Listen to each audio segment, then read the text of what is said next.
Hindi medium से student preparation कर रहा होता है और सिलेक्शंस भी होते हैं जो इंग्लिश मीडियम में ज़्यादा आपको देखने को मिलते हैं, तो कोई रीज़न हो सकता है इसके पीछे? क्योंकि इंग्लिश मीडियम में स्टूडेंट ही काफ़ी फॉर्म फिल करते हैं और हमारे हिंदी मीडियम से बहुत कम बच्चे आए हुए होते हैं, तो उस कारण तो सिलेक्शन कम दिखेगा ही सब। पर परसेंटाइल जो सिलेक्शन होता है वो हिंदी मीडियम से भी बहुत ज़्यादा होता है और इंग्लिश माध्यम की तुलना में बच्चे कम ही है तो कम ही सिलेक्शन होगा ना। जो स्टूडेंट है जो पहले से हिंदी मीडियम से प्रिपरेशन कर रहा था, उसके माइंड में एक चीज़ का एक डाउट आता है, एक सवाल आता है, एक डर रहता है कि मैं नीट की तैयारी करनी है, तो फिर मैं इंग्लिश मीडियम में तैयारी करूँ या हिंदी मीडियम से करूँ, तो उसको क्या सजेस्ट करना चाहोगे आप? नहीं, वो जैसा आपको समझ में आए। अगर हिंदी मीडियम अच्छे से समझ में आए तो आप हिंदी मीडियम कर सकते हैं, और इंग्लिश मीडियम समझ में आ रही तो आप इंग्लिश मीडियम कर सकते हैं। जो आपको अच्छे से समझ में आ रही वही लेना चाहिए। कैसा एक्सपीरियंस रहा है?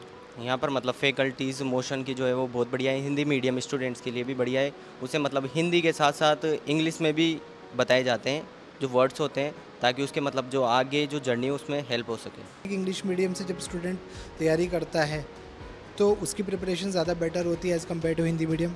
नहीं नहीं, डिफरेंस कोई नहीं रहता। टीचर भी सेम रहते हैं, फैकल्टी भी सेम रहती है। केवल मतलब लैंग्वेज का ही प्रेफरेंस रहता है और उसमें इंग्लिश भी हल्का हल्का इंक्लूड रहता है। तैयारी कर रहा होता है तो इंग्लिश में जब आप तैयारी कर रहे हैं और हिंदी में तैयारी कर रहे हैं तो कॉन्सेप्ट्स में डिफरेंस आता है समझने में? नहीं आता, क्योंकि जो टीचर होते हैं वो सेम ही होते हैं। तो इंग्लिश वालों को जो पढ़ाते हैं वो भी सेम टीचर होते हैं और जो हिंदी वालों को पढ़ाते हैं वो भी सेम होते हैं। तो जो हिंदी में पढ़ाते हैं सर, तो वो इंग्लिश में भी बताते हैं कि इंग्लिश में इसको क्या बोलते हैं, तो इस वजह से कोई भी डिफरेंस नहीं आता उसमें।